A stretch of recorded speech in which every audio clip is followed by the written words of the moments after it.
ചീട്ട് കളിക്കാരന്റെ മകളായ സൈനബയാണ് ഞാൻ. എനിക്ക് ഒരു കാര്യം പറയാനുണ്ട്. എനിക്കൊരാളോട് ഇഷ്ടമുണ്ട്.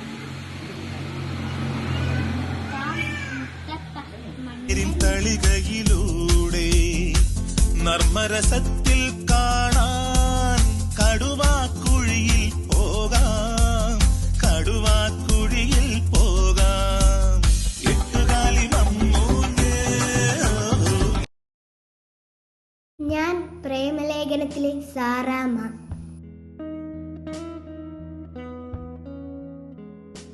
മിഠായി ആകാശം. മിഠായി ആകാശം. എടമോനെ മിഠായി ആകാശം. റോങ്. ഇങ്ങനെ വിളിക്കൂ. ആകാശ മിഠായി. ആകാശ മിഠായി.